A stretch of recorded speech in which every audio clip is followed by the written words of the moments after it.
sentiasa dalam keadaan mengetahui apapun yang ada di darat maupun di laut.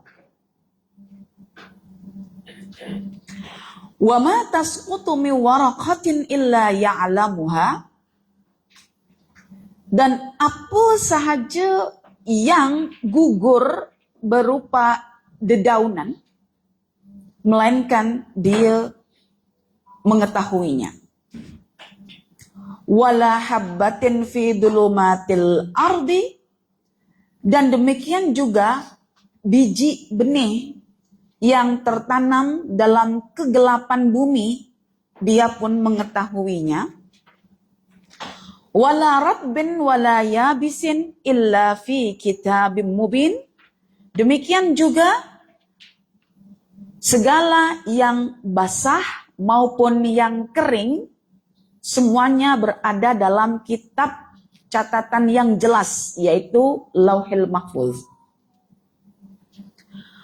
Wa huwallazi yatawaffakum bil-lail, dan dialah yang mematikan kalian pada waktu malam. Wa ya'lamu ma jarahtum bin-nahar, sedangkan dia dalam keadaan mengetahui apa yang kalian buat nanti selepas dibangunkan dari tidur. Summa yab'atsukum fihi liyuqda ajalun musamman, kemudian selepas itu dibangunkanlah kalian pada waktu siang itu untuk menyempurnakan sisa ajal yang ada. Tsumma ilaihi marji'ukum tsumma yunabbi'ukum bima kuntum ta'malun, kemudian hanya kepada Allah jualah tempat kalian kembali, kemudian Allah jualah yang akan memberitahukan kepada kalian atas apa yang kalian lakukan selama di dunia. Maha benar Allah atas segala firman-Nya. Perempuan, hidup itu bukan sekadar hidup. Hidup itu bukan sekadar bekerja. Kalau hidup sekadar hidup, monyet di hutan pun boleh hidup. Kalau hidup itu sekadar bekerja, kerbau di sawah pun turut bekerja. Jadi apa bezanya kita dengan monyet dan kerbau? Bezanya cuma satu, kita punya orientasi untuk dibalasi dan dinilai oleh Allah. Orientasi pembalasan membuat kita akan bersabar untuk berada di jalan petunjuk Tuhan walau pahit bagaimanapun. Tidak ada orang mengamalkan petunjuk Allah di dunia ini melainkan banyak cabaran, banyak perasaan terkorbankan, banyak jasad yang terpenatkan, banyak hasrat yang tidak terpenuhi. Itu kalau kita punya orientasi dibalasi, dinilai Allah di akhirat. Karena itu Quran itu melakukan pengulangan demi pengulangan ayat-ayat yang hampir sama. Hanya untuk membina pada diri kita satu keyakinan bahwa hidup kita itu bukan sia-sia. Bahwa hidup kita itu nanti ada penilaian. Bahwa hidup kita nanti itu ada pembalasan. Bahwa apapun yang kita kerjakan akan diinfom balik oleh Tuhan. Bila yang diinfom balik perbuatan jahat kita, kita tak boleh mengelak. Kita sudah tahu ada konsekuensinya berupa hukuman. Jadi kita akan semakin menghargai arti kehidupan dengan potensi ahsani takwim kita ketika kita hidup di dunia ini, dan itu perbezaan kita dengan monyet dan kerbau. Nanti kalau ke Bukit Tinggi kita akan tengokkanlah monyet dan kerbau itu yang hari-hari menjadi pemandangan Hamka, sampai Hamka merenungkan dirinya sendiri. Kalau aku hidup cuma pikir tentang hidup, kan monyet juga hidup. Kalau aku hidup ini hanya pikir tentang kerja, kerbau hari-hari aku tengok bekerja juga. Terus apa sisi yang membedakan saya dengan hewan itu? Nah itu yang akhirnya Hamka merumuskan teori-teori pemikirannya dalam karya-karyanya. Oke? Baik. Jadi saya pun berusaha untuk mempengaruhi perempuan agar tertarik dengan cara Quran yang mengulang-ulang ayatnya dalam pelbagai cara. untuk yakinkan kita bahwa kita ada kehidupan di akhirat. Tetapi hebatnya, ayat-ayat itu didekatkan kepada kita yang pelbagai cara itu sangat, bukan kita katakan applicable ya, yang sangat suitable lah, sangat sesuai. Kita boleh perhati, kita boleh tengok benda itu. Dan baru kita akan berpikir, banyak perkara yang luar biasa yang kita abaikan karena kebodohan kita, tetapi itu menjadi konsen Tuhan ketika menjelaskan tentang keilmuan dan kekuasaannya. Oke, jujur saya tanya, puan-puan begitu tertarik dan menghargai tak ketika tengok daun itu gugur? Tak kan? Apa fungsi saya nak menghitung daun yang gugur? Apa kepentingan saya? Puan-puan pernah tak terpikir tentang keadaan benih di dalam tanah itu gelap? Tak kan? Konsen petani cuma tabur benih, tunggu bila tumbuh. Diperhatikan proses tumbuhnya aja. Tapi sesuatu yang tak diambil kira oleh manusia itu diperhatikan Tuhan. Oke, kalau kita petani, yang kita tengok kan tunggu hujan, letak benih biji, pas itu berdoa pada Allah, ya Allah bilang kau tumbuhkan, ya Allah turunkan hujan. Bila tengok dah seronok. Jadi yang diperhatikan petani itu adalah proses tumbuhnya benih. Tapi Quran tak lihat tumbuhnya. Quran tengok situasi benih itu di dalam. Karena Quran sedang mengajarkan kepada para petani tentang kehidupan di akhirat nanti. Nah, maka petani itu orang yang sebetulnya kaya maklumat. Jika dalam hatinya ada Al-Quran. Dan bersyukurnya ibu saya sekarang hadir kat sini. Dan beliau seorang petani. Nah, baru nanti akan tengok. Oh, ini anakku cakap rupanya. Aku kalau tanam benih, aku tengok di bawah-bawah itu gelap. Nah, posisiku nanti macam mana di akhirat, akan belajar dan menghargai pertanian itu. Ya, saya akan mengisi 40 tahun usiaku. Nah, time tepat-tepat mengisi itulah si ibu datang tuh. Menguji betul kan, struggle. Oke. Jadi kita akan pelajari sesuatu yang menurut saya adalah fakta-fakta empirik. Tahu fakta empirik kan? Fakta-fakta yang boleh kita saksikan yang sifatnya sederhana, jarang diperhatikan oleh pengkaji, dan tetapi Allah menggunakan sebagai bukti serta dalil betapa ilmu Allah itu luas, kuasa Allah tak terbatas. Siapa saja yang meminta bukti bahwasanya Quran itu benar, tak payah jauh-jauh. Perhatikan daun gugur, perhatikan benih tertanam dalam bumi, dan perhatikan benda-benda yang basah dan yang kering.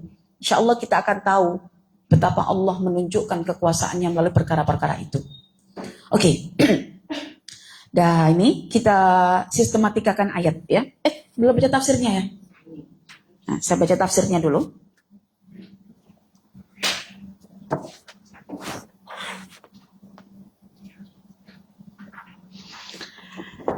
Oke, tafsir ayat yang ke-59. Pengetahuan Allah bukan hanya menyangkut siapa yang zalim seperti pada ayat sebelumnya, namun juga lebih dari itu, dan kunci-kunci semua yang gaib ada padanya. Tidak ada yang mengetahui secara terperinci dan jelas selainnya. Dia juga mengetahui segala apa yang ada di darat dan apa yang ada di laut. Bahkan tidak ada sehelai daun pun yang gugur atau yang lebih daripada itu yang tidak diketahuinya. Mungkin ada yang menyangka pengetahuan Allah hanya menyangkut apa yang di permukaan bumi saja. Itu salah, karena tidak ada sebutir benih pun dalam kegelapan bumi, dan tidak ada pula sesuatu yang basah pun atau yang kering, baik yang telah, sedang, atau akan terwujud, melainkan diketahuinya dan tertulis dalam kitab yang nyata. Semua sudah tertulis. Ilmu Allah itu detail dan terperinci. Daun satu gugur, warnanya kuning ke coklat ke hijau, gugur karena ditebang manusia ke, gugur karena ditarik-tarik ke, gugur karena digoyang-goyang ke, gugur karena diterbangkan angin ke. Itu semua tertulis. Detail betul kan?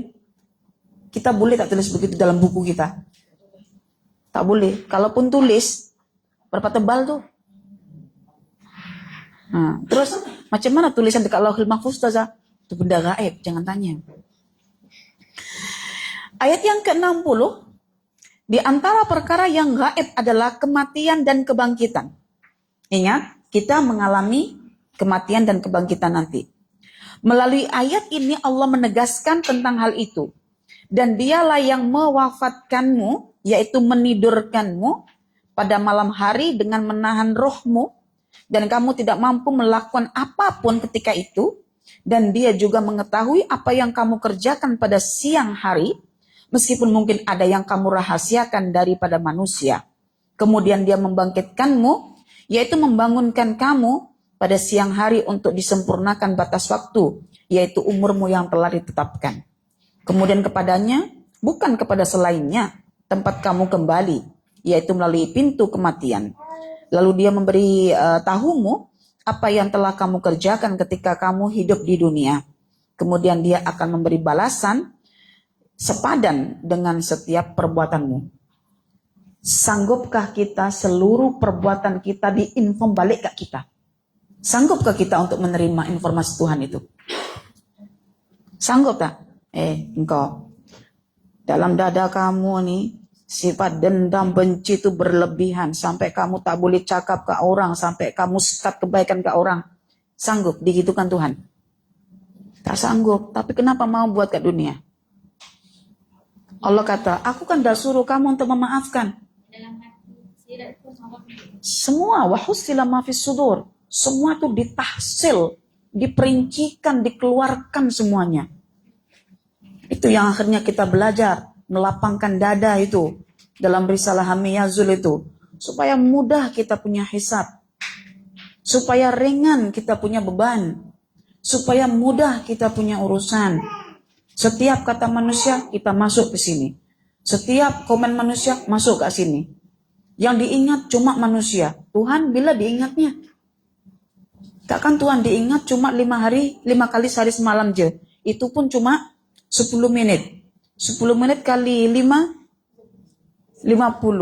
Nah, 1 hari berapa jam? 24 jam.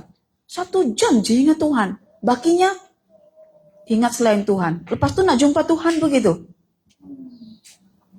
Nah, gimana?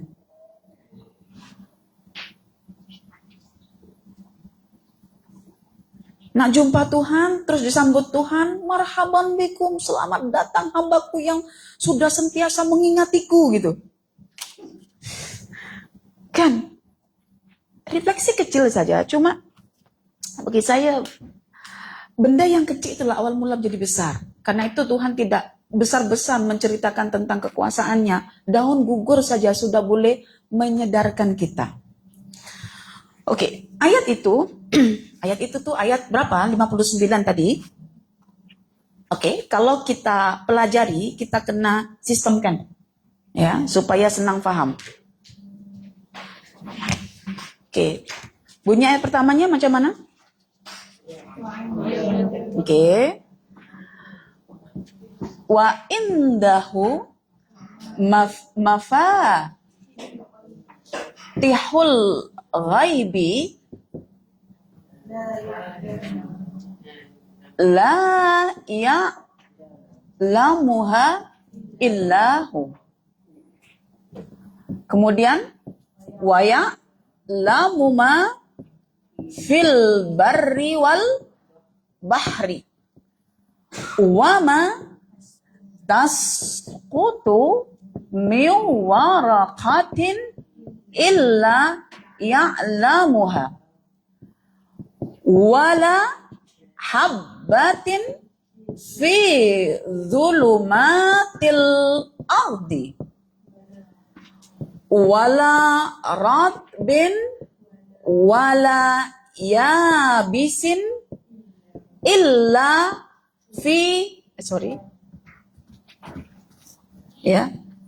illa fi kitabin mubin. Oke, nanti baru dijelaskan ayat yang ke-60. Oke. 1, 2, 3, 4, 5. Ini pemerincian ilmu Allah, ya, pemerinciannya.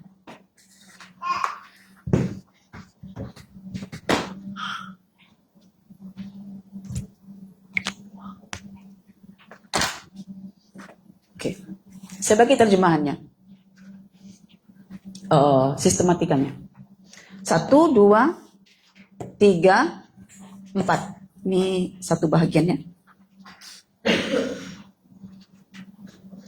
Kunci-kunci kegaiban itu tak ada satu pun orang yang boleh tahu kecuali hanya Allah Subhanahu wa taala saja. So ini menjelaskan tentang pengetahuan Allah, tentang ilmu Allah.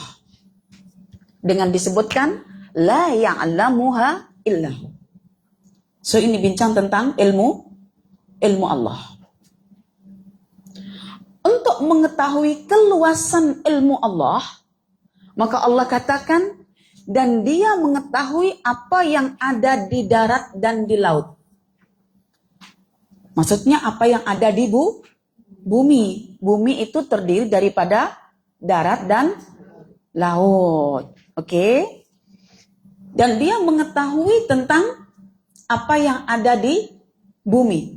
Di bumi itu di darat dan di laut. Ini menunjukkan satu keluasan. Maka luasnya bumi, tanyakan belalang. Tingginya langit, tanyakan helang. So, di sini menunjukkan tentang keluasan ilmu Allah. Ilmu Allah itu luas. Ya, seluas daratan dan lautan. Yaitu seluas bumi. Oke? Karena kita saja sampai di sini tak boleh nak menjelajahi bumi dalam satu jam ke, tak boleh kan? Kita saja nak pergi Jepun je, balik-balik dah jet lag dah. Belum lagi diperincikan satu kaki ni apa saja yang ada. Di bawah ini ada apa ya? Di atasnya ada apa ya, itu dah. Orang tahu cuma saiz bumi je. Tapi apa yang ada di bumi itu, manalah tahu.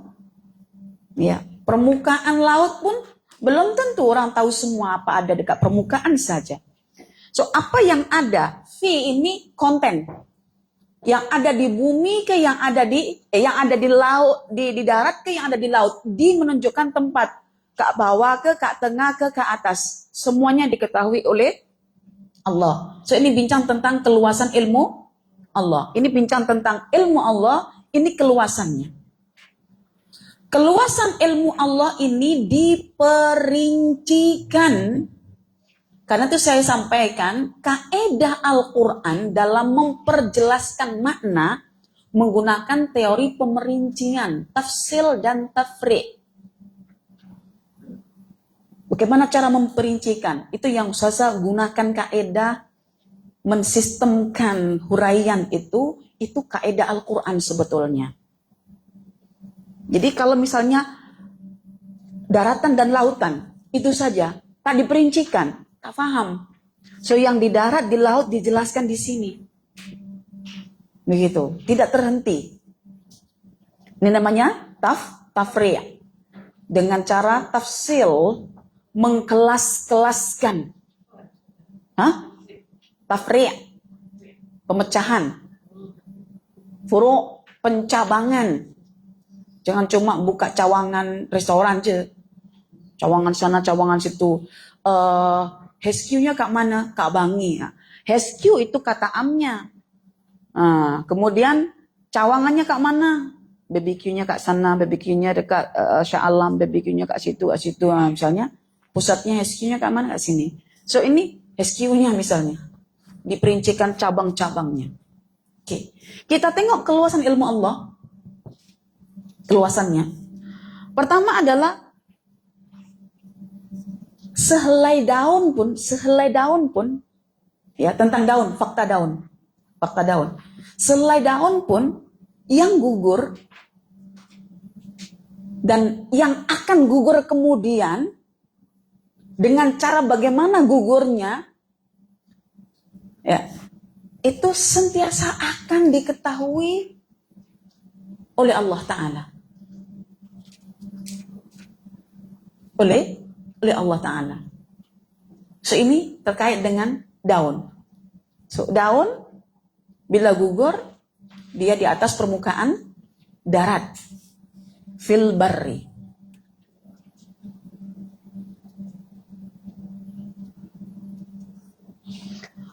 Kemudian yang kedua, wala habbatin fi dhulumatil ardi, tentang biji atau benih. Biji atau benih. Biji jagung ke, biji kacang ke. Kacang bukan biji, kacang itu nawa, dia akan terbelah. Ya. Benih itu ada dua jenis, habba dengan nawa. Habba itu yang tidak terbuka begini, kalau nawa itu yang akan terbelah begini. Nah, kalau kacang itu bila terbelah itu namanya benih tapi nawa namanya. Nah, itu Quran sebut. Kalau kita tak ada sebutan, karena vocabulary kita itu kurang, maka dipilihlah Al-Quran itu berbahasa Arab, karena vocabulary-nya memang banyak. Yang paling sedikit vocab-nya kita, yang agak tinggi sedikit bahasa Inggris, yang tidak ada batasannya bahasa Arab.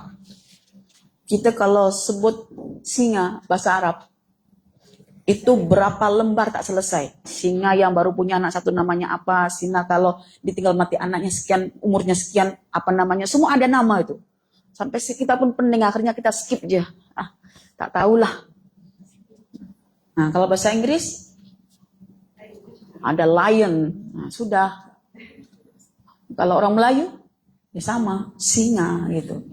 Kalau singa tidur, ya singa tidur gitu kan. Kalau Arab bukan singa tidur, satu lafaz saja.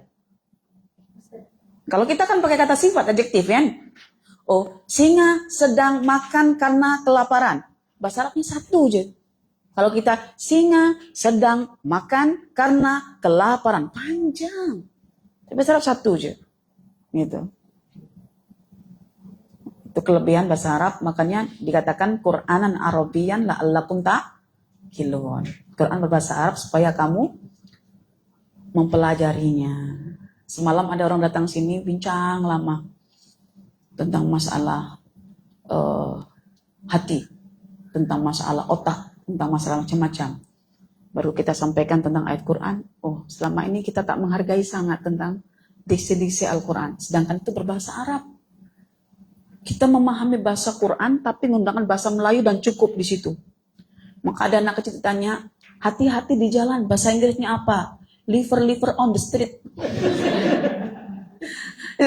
Kalau kesejukan macam mana have a cool katanya. Salah. Nah, kalau nggak apa-apa, tahu nggak apa-apa tak? Nggak apa-apa itu bahasa Indonesia. Nggak apa-apa itu tak apa. Tapi kalau orang Jakarta, oh nggak apa-apa gitu. Bahasa Inggrisnya nggak apa-apa itu apa? It's okay, salah. No father. Enggak kan no. Papa kan father. No father. Nah, baru anak itu paham. Nah, kalau begitu hati-hati di jalan. Iya, liver on the street. liver on the street. Ya, macam saya dulu lah. I waiting you but you not come. Kan? Aku tunggu engkau tapi kau tak datang. I wait you but you not come. Apa? Namanya belajar kan. Nah, structure Englishnya kita transfer ke bahasa Indonesia. I wait you. Aku tunggu engkau. But you not come. Tapi kamu tak datang. Nah, makanya kalau hati-hati di jalan, bukan take care, bukan be careful. Ada liver on the street. Oke. Kemudian yang ketiga, lepas daun, lepas benih, baru masuk benda kering dan benda basah. Benda yang ada unsur air dengan yang tidak ada. Ini benda kering Ustazah, ini benda basah gitu kan. Kalau ikan laut dikatakan benda basah karena ada airnya, ya. Kalau mihun, suun apa semuanya ini benda kering Ustazah. Karena cara memasaknya kena dibasahkan dulu, itu karena dia prosesnya dikeringkan dari yang basah. Semua ini yang sangat detail sudah tertulis dekat kitab yang jelas. Dan kitab yang jelas itu adalah Lauhil Mahfuz.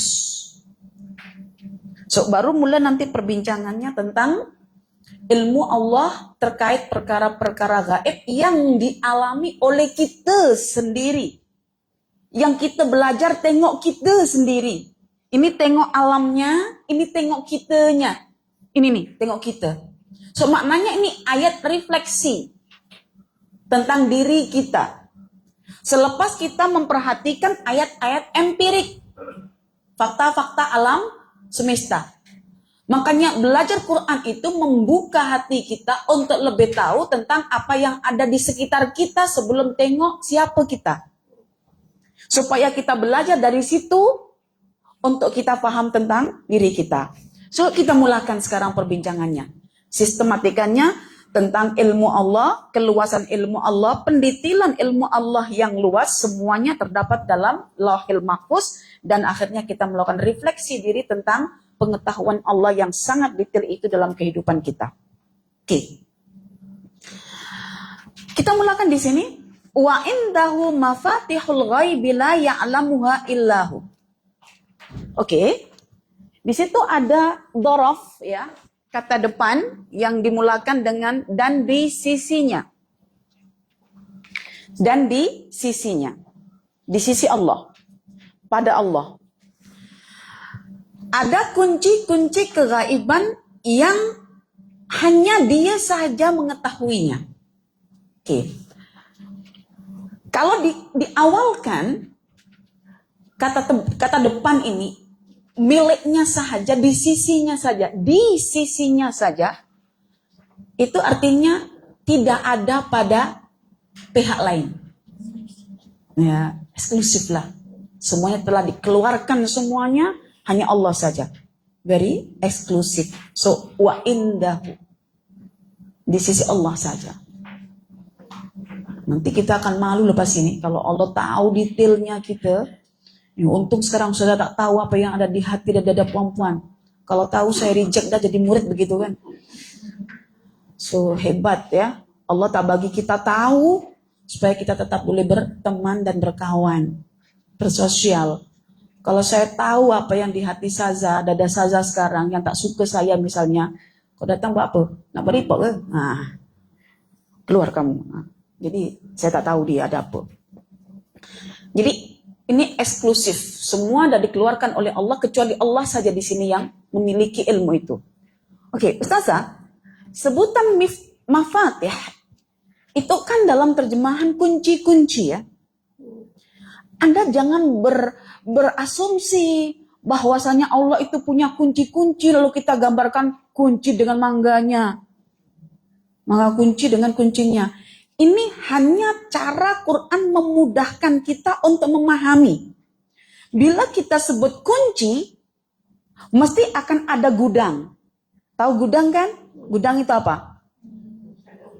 Tempat penyimpanan sesuatu. Dan kalau gudang itu ada kunci, maknanya posisi gudang itu tertutup. Bila tertutup, adakah orang yang tidak punya kunci itu boleh mengetahuinya? Tak, karena untuk mengetahuinya perlu membuka. Sedangkan selain Allah tak punya kuncinya, tak pegang kuncinya. Jadi apapun isi gudang itu, manusia tak ada yang tahu karena hanya Allah katanya. Oke? Jadi itu cara Quran untuk memudahkan gambaran situasi, digunakanlah kata perumpamaan. So ini namanya majaz isti'arah, mengambil kata pinjaman sahaja. Nah, kalau kita tak faham tentang kaidah penafsiran, tidak tahu tentang ilmu balaghah, kita hanya menganggap Allah itu punya kunci dan Allah itu punya gudang. Ini cara memahamkan, namanya masal, perumpamaan. Oke, saya punya rumah sekarang. Yang pegang kunci itu saya ke Kak Ti. Sasa. Jadi saya tanya, Kak Ti tahu tak apa yang ada dekat dalam rumah saya? Mana saya tahu, Sasa. Rumah tertutup, kunci sudah saya pegang. Ya kan? Jadi tak tahu Kak Siti ini tak tahu apa-apa. Nah ini nak menggambarkan bahwasannya tidak ada yang tahu pun tentang perkara gaib kecuali hanya Allah. Maka sebelum ayat ini bincang tentang orang-orang zalim. Maksudnya tidak hanya orang-orang zalim saja yang Allah ketahui, bahkan perkara-perkara gaib itu Allah dah tahu dah. Artinya orang zalim secara zahir perbuatannya Allah tahu, yang dalam pun Allah tahu. So perbuatan manusia dalam dan luar jadi objek pemerhatian Allah Ta'ala dan nanti akan diinform. Ya, kita melakukan kemaksiatan diinform balik. Karena itu sebelum diinform balik, Allah bagi masa kita untuk bertaubat. Supaya ditutup oleh Allah, di-delete oleh Allah Ta'ala. Jadi ini maksudnya adalah satu perumpamaan sahaja. Maksudnya tidak ada yang tahu ilmu gaib itu kecuali Allah. Ibarat tidak tahunya kita adalah kita tak pegang kunci. Sehingga kita tak tahu isi gudang. Yang pegang siapa? Cuma Tuhan. Jadi Tuhan saja yang tahu tentang isi gudang. Oke, sekarang kita tengok ilmu Allah yang dimaksudkan di sini apa? Wa ya'lamu ma fil barri wal bahri. Bar itu adalah daratan yang menunjukkan keluasan. Begitu juga bahr. Itu maknanya air yang melimpah, yang luas, yang bergelombang, yang berarus. Itu namanya bahr. Dan laut itu lebih luas daripada daratan. Dan semua makhluk di darat itu ada di dalam lautan. Ya. Darat cuma berapa? 1/3 lautan. So 2/3 itu milik laut. Oke. Dan dia akan sentiasa mengetahui apapun yang ada di darat dan di laut. Nah, sekarang baru kita masuk ke sini. Ini perbincangan kita untuk mendetailkan pengetahuan Allah Subhanahu wa Ta'ala. Oke, ini semua rumah ada pokok ke tak? Ada. Ada seorang perempuan berkata, Saza, aku tak nak tanam pokok yang daunnya kecil-kecil dan halus. Kenapa? Penat nak bersihkan.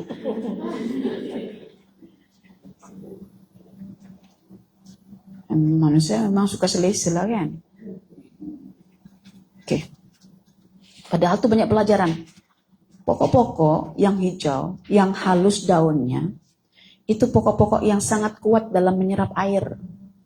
Kalau tak ada bagi air, dia akan menguning dan gugur. Itu gambaran tentang kita lah itu.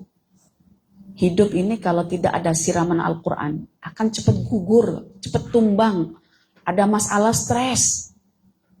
Ada masalah jadi depresi. Depression itu yang sekarang dialami oleh banyak orang Malaysia. Ya. Nah, dan itu jadi situasi yang gawat, yang darurat saat ini. Kita belum tahu lagi tahun depan nih macam mana, tahunnya lagi macam mana, karena semakin memasuki gerbang akhir zaman ini macam mana. Ya. Bukan gerbang akhir zaman, ini akhir zaman, gerbang kiamat. Oke. Jadi semua ada pokok ya Kak rumah ya. Nah, Kak Siti Fatimah paling penat urus pokok kan. Tapi banyak pelajaran. Karena semakin banyak pokok yang gugur daun-daunnya, semakin aktif untuk membersihkannya. Seperti itu kita semakin sering tumbang dalam menjalani kehidupan, semakin kita refleksi posisi hati kita, apa yang perlu dibersihkan. Kut-kut banyak dosa kan, jadi kita istighfar. 1 helai, 2 helai berkumpul-kumpul, so kita pun nak bersihkan. 1 dosa, 2 dosa, 3 dosa, 4 dosa, berkumpul-kumpul, so kita pun nak bersihkan. Jadi tidak ada sesuatu yang sia-sia, karena itu saya suruh, tanamlah pokok yang daunnya halus-halus. Sebab itu fakta empirik yang dijelaskan dalam Al-Quran. Kita nak wujudkan makna ayat ini. Jadi ada kan orang tak nak punya halaman, tak punya taman. Kenapa? Ustazah tak sempat aku nak sapu. Tak sempat aku nak, apa blows. Tak sempat Ustazah, aku sangat busy. Ya, nak jaga suami belum tentu aku sanggup, nak jaga pokok lagi Ustazah gitu ya. Di rumah itu semuanya di simen, di tile, dipasang semuanya. Jadi tak ada satupun yang boleh dipandang. Tapi untungnya Malaysia ini tetap terbaik perumahan. Di simen pun, dibagi tile pun, tetap juga ada penghijauan. Jadi kita kena tengok objek di luar rumah kita, ya kan? Jadi kalau kita nak wujudkan pesan Quran ini, tanamlah, ya. Karena nanti pun kita akan ditanam juga di tanah itu. Oke, kita nak belajar tentang masalah warokoh. Warokoh itu artinya daun. Daunnya satu ke dua. Daunnya ini bukan satu, bukan dua, tapi jenisnya adalah apa-apa daun. Apa-apa daun. Sekarang saya nak tanya puan-puan, berapa jenis daun yang ada di dunia?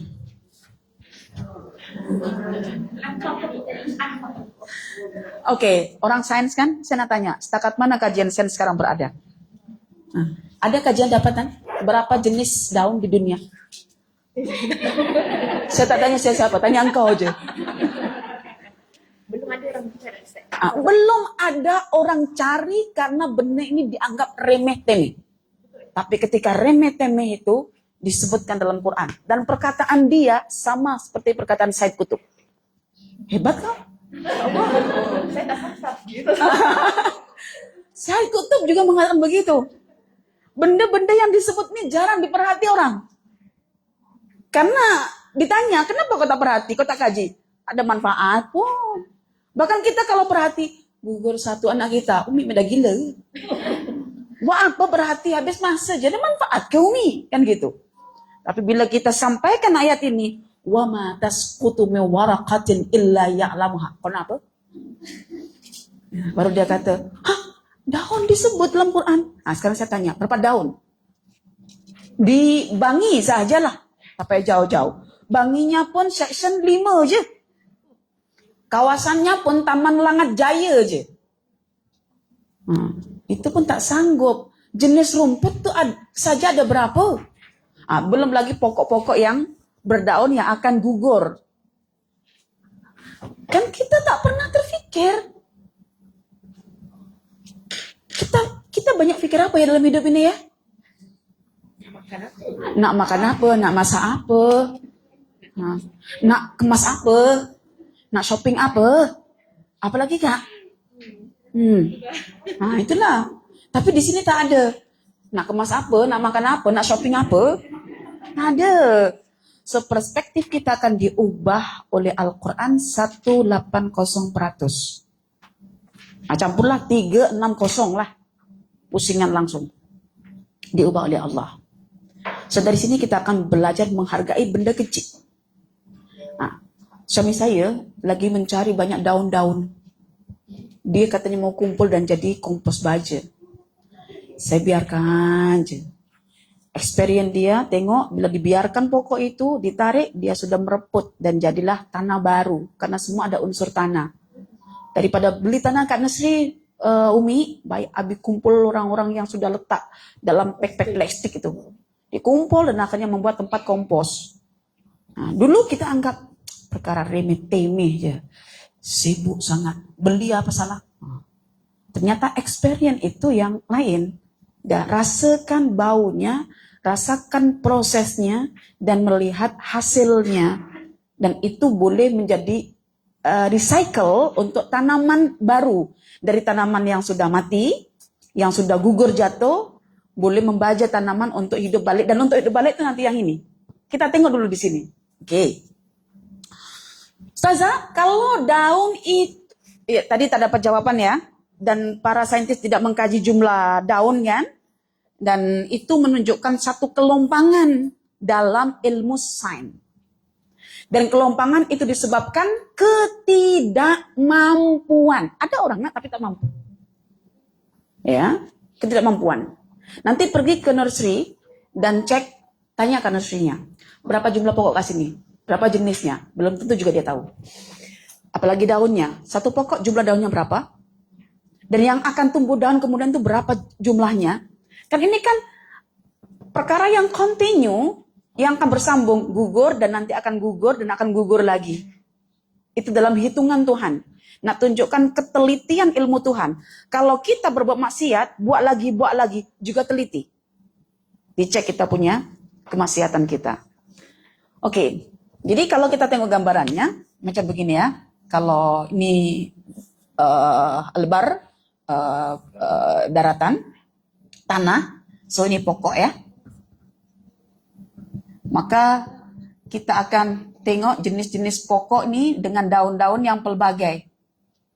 Bila daunnya jatuh, berguguran, ya, daun jatuh lagi, oke, jatuh lagi. Setakat ini hanya ramai yang belajar sistem kelembapan tanah disebabkan oleh daun-daun yang menutupi permukaan. Sehingga merangsang cacing-cacing juga untuk menggemburkan tanah, menyuburkan tanah. Tapi orang kita karena tidak pandai, benda ini dianggap kotor.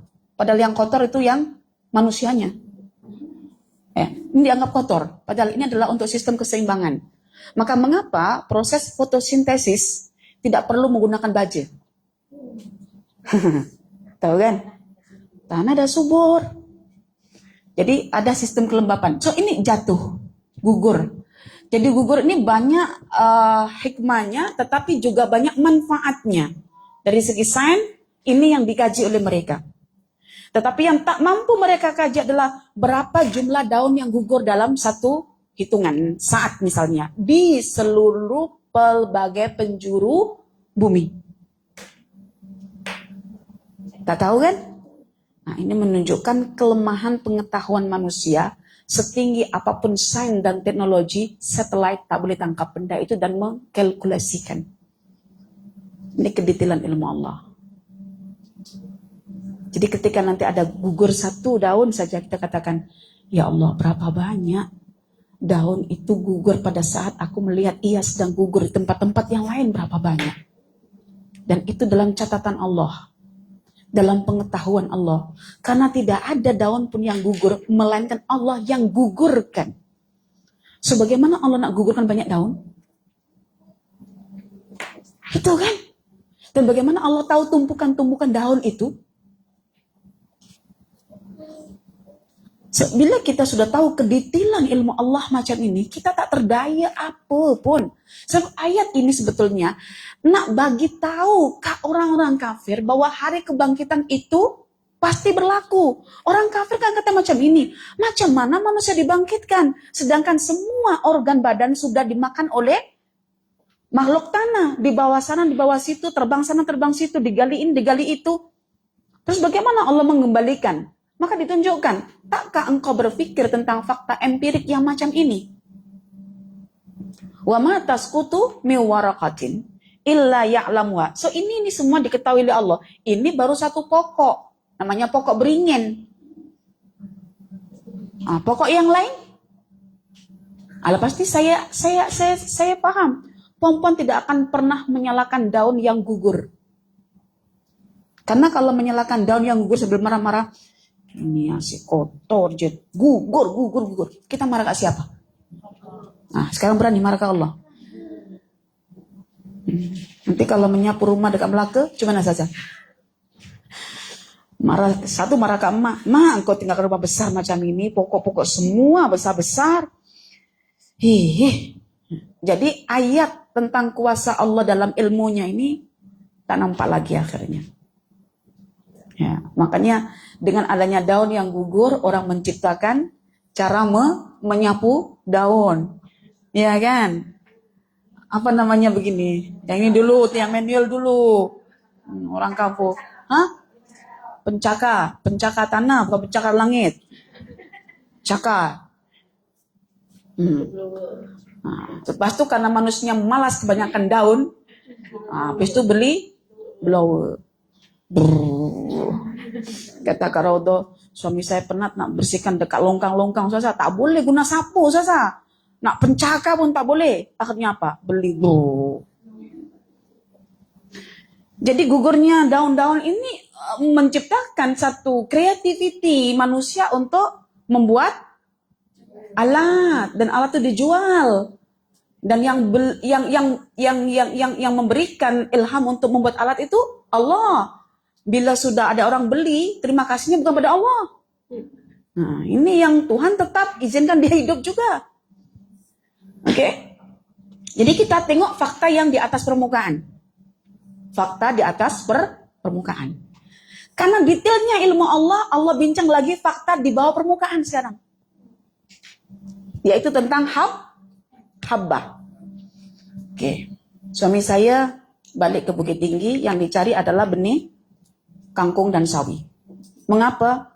Murah dan dapat banyak sangat. Beli 1 kilo itu cuma sekitar 12 ringgit je. 1 kilo benih. Sekarang masih banyak itu benih kangkung itu. Nah, nanti yang ke Bukit Tinggi boleh belilah tuh. Beli Kak nursery Kak sini-sini nih, kemasan saja cantik. Dia packaging cantik. Tapi sikit je bijinya itu, benihnya itu. Kadang cuma 15, kadang 9, kadang 10, tapi kemasannya menawan betul. Packaging je, menang packagingnya. Makanya perempuan jangan tonjolkan packaging sekarang nih. Kontennya itu. Ya. Jadi bila cakap tentang benih, saya cerita tadi itulah. Dia berada di bawah permukaan. So tempatnya jadi di sini. Bila di sini di bawah permukaan, rasanya permukaan ini terang ke gelap? Gelap. Ya.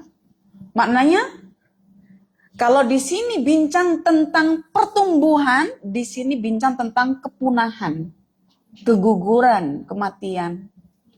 Dia dari atas turun ke bawah, itu tanda kepunahan. Tanda kematian, keguguran. Gugur itu tumbang dari atas ke bawah. Tumbuh dan hidup itu dari bawah menuju ke atas. Bahkan kita ini sebelum tumbuh, kita ini dibenamkan dulu oleh Allah dalam perut ibu kita. Kita sebagai mak kita sebagai ladang untuk ayah kita bercocok tanam. Dan itu bahasa Al-Quran tuh.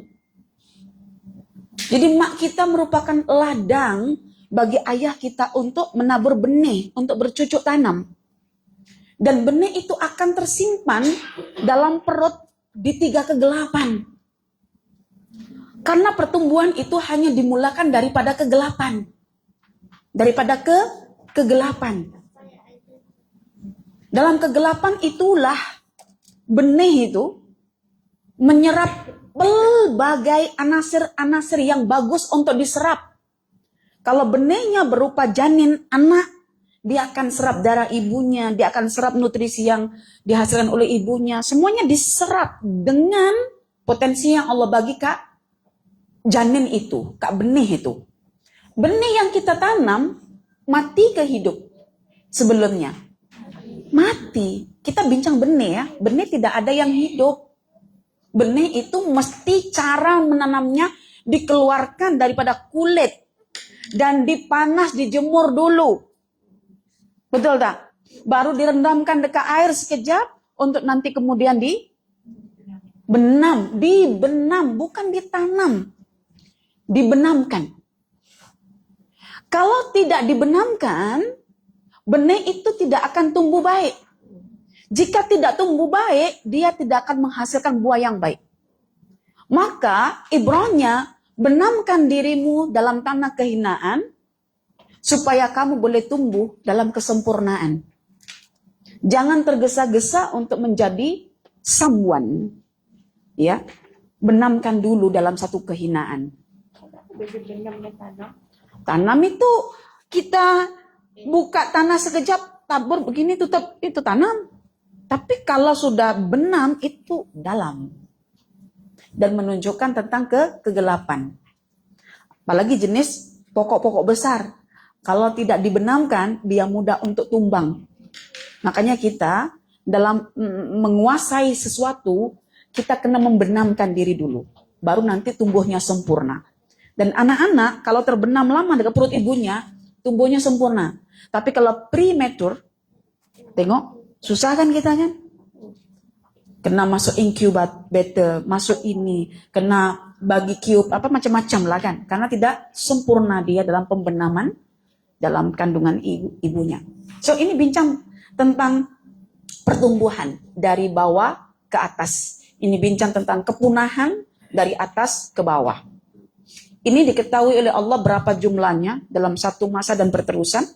Dan ini juga diketahui oleh Allah. Sekarang saya tanya. Saya misalnya tanya emak saya pun tidak boleh jawab. Mak, berapa benih dalam satu kampung yang sekarang tanam jagung itu? Jumlahnya. Ya mana saya tahu. Karena bukan concern dia. Concern emak adalah bagaimana benih yang sudah dibenamkan itu, dia tumbuh untuk memberi manfaat dalam hidupnya. Bisa, boleh dijual, boleh dibakar jagung itu nanti ketika dituai kan.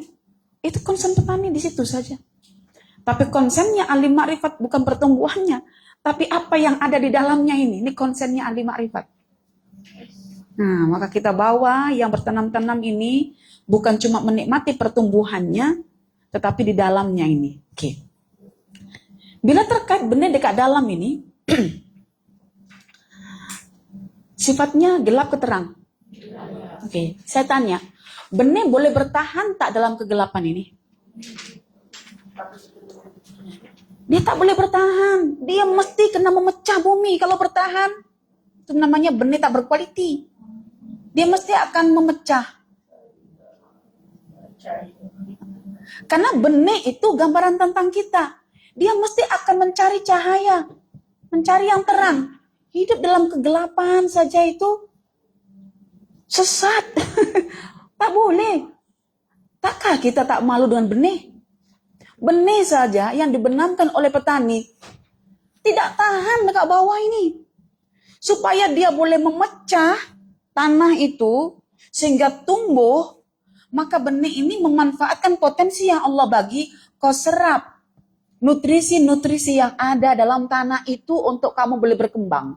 Benih ikut aturan Allah. Makanya kan kita yang membenamkan benih, Allah yang hidupkan. So Allah ilhamkan kepada benih, Allah aturkan pada benih, hai benih, serap semua nutrisi yang ada di tanah itu.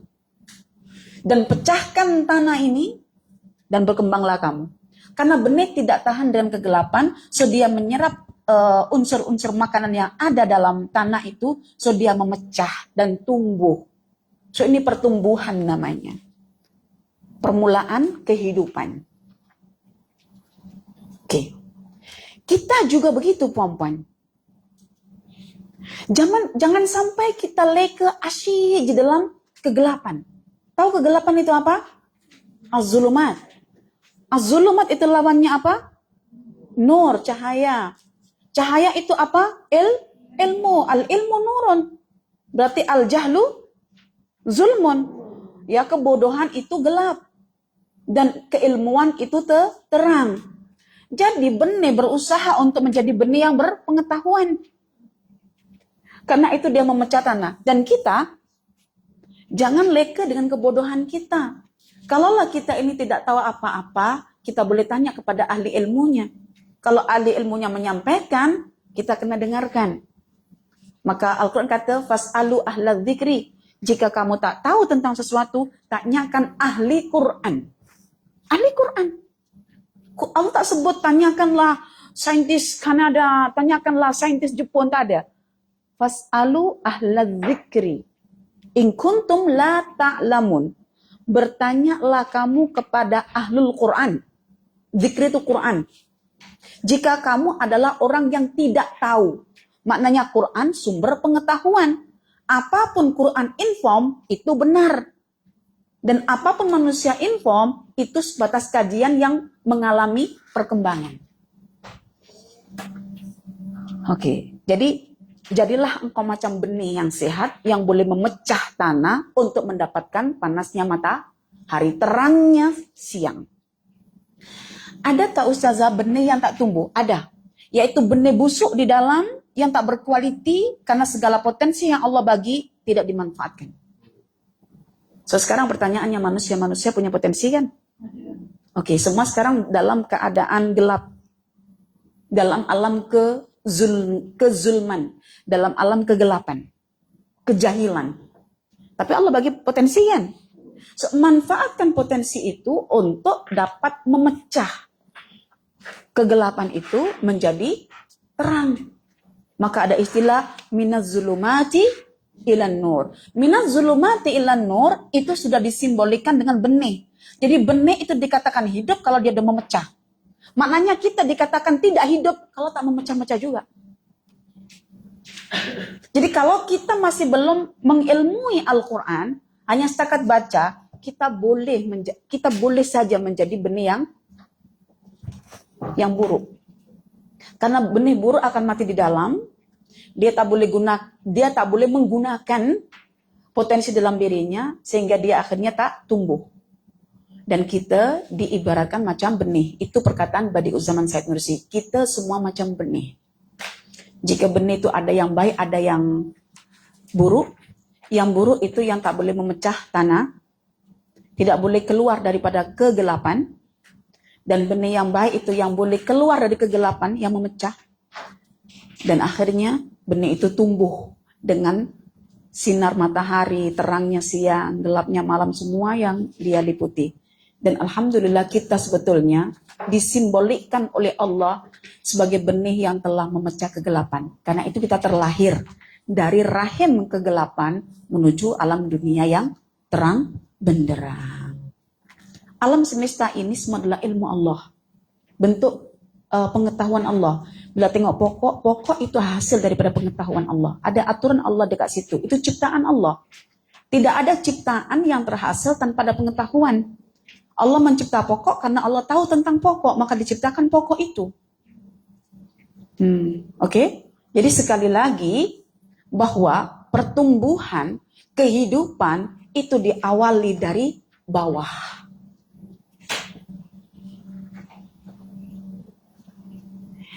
Bila diawali dari bawah, maka pertumbuhan ini perlu untuk memecah tanah. Maka ketika tanah pecah, ditembus oleh benih, semakin kuat tanah ini untuk dipecah, semakin kuat dia punya akar untuk masuk ke dalam. Semakin kita struggle dalam hidup untuk mengetahui kebenaran, semakin Allah tancapkan kita punya akar-akar keimanan dalam hati kita. Jadi semakin ditahan. Maka pokok yang paling bagus akarnya, jarang tumbang, itu cuma pokok kurma. Karena dia ditanam di kawasan bebatuan. Jadi untuk menembus akarnya ini, tekanannya luar biasa, susah. Maka semakin susah hidup kita, semakin berkualiti kita punya nilai kehidupan. Makanya jangan takut, hidup susah itu semakin kuat. Lemahnya kita adalah ketika kita menjadi tanaman-tanaman sebentuk sawi, kangkung, bayam. Senang aja begini.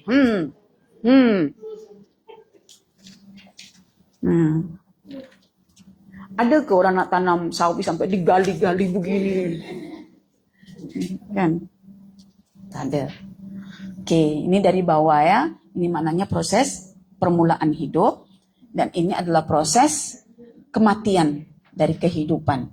Maksudnya dari hidup, mati, dari mati nanti akan berlaku proses kebangkitan. Ini satu analogi sebetulnya. Walaupun tidak menggunakan kata kamathali. Makanya para ulama tafsir itu membahagikan al-amsal fil Quran itu ada yang soreh jelas, ada yang gomit yang hanya boleh diketahui oleh pakar-pakarnya saja. Nah, dan kalau bincang amsal, kita bincang tentang masalah sign. Oke, maka Cikgu Sen kalau tak paham amsal, rugi juga. Ya, oke, di sini ya. Jadi jangan cuma kita tengok ini benih saja. Inilah kita. Inilah kita. Berapa banyak jumlah benih dalam kegelapan bumi?